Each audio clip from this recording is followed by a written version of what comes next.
In this lesson, we'll continue our discussion of our search UI by building out the Browse Album scene.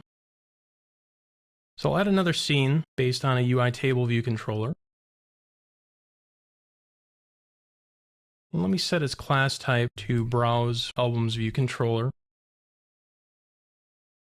So select the Trivium cell and Control drag to Browse Albums. And I want to make this a push segue.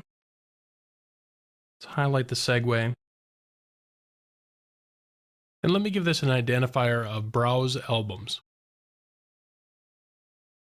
So I'll select the view controller, and let me give it a top bar of a navigation bar.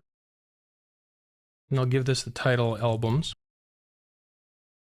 Select its cell, and I want to change this to a basic type as well. I'll give it the title In Waves. And let me give it a reuse identifier of album cell. Just like we had on our search UI, I also want to have a close button on this UI as well. So I'll drag and drop one of those on, add a flexible space item. I'll call that close. If we want to dismiss the search UI from this screen, we can do that as well. Let me control drag to our Browse Albums view controller. Select its close dialog method. Let's run the app again. Click search. Enter in some text. Tap the search button. This gives me a result. I'll click that and we'll go to our albums list. So that all looks good. Let me just make sure the close button's working as well. Looks good.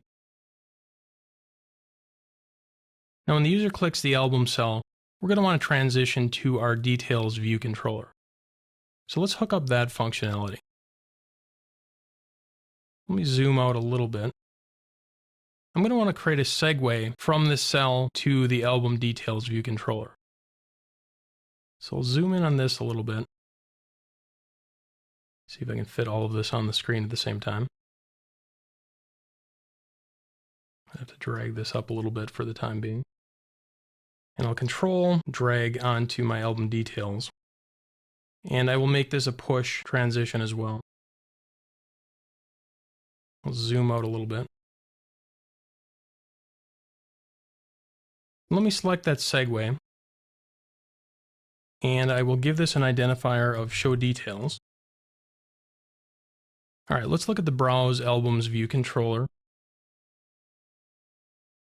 So we have one public property, the artist. So that's the artist that was selected in our search list. We have our close dialog method. Just like I'm doing in our other table views, I've got an NSMutable array that I'm defining in the class extension. Synthesizing our properties. Now in this viewDidLoad method, I am going to set the navigation bar to not hidden because I do want that to be there. I'm just creating some sample data to render in our list, so we'll delete that in a future lesson. And then initializing the albums array with the sample data. I have a close dialog and then my standard table view data source methods.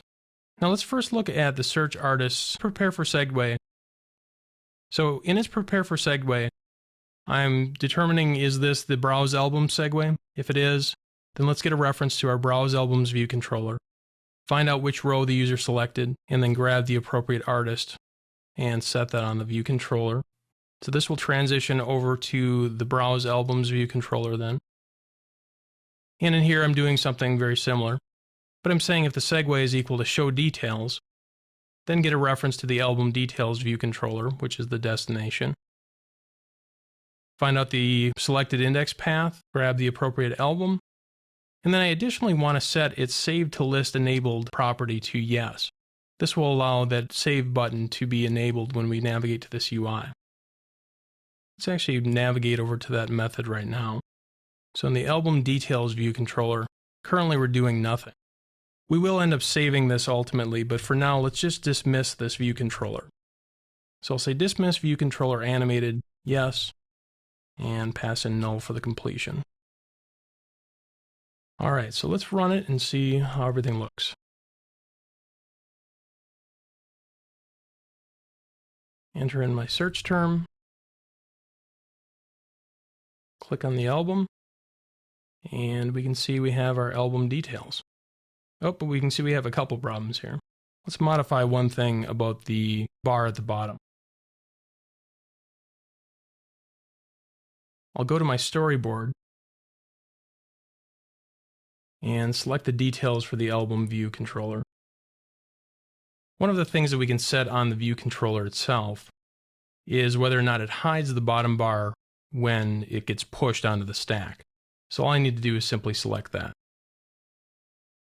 For some reason I see that our album image view seems to have gotten squished a little bit, so let me fix that as well.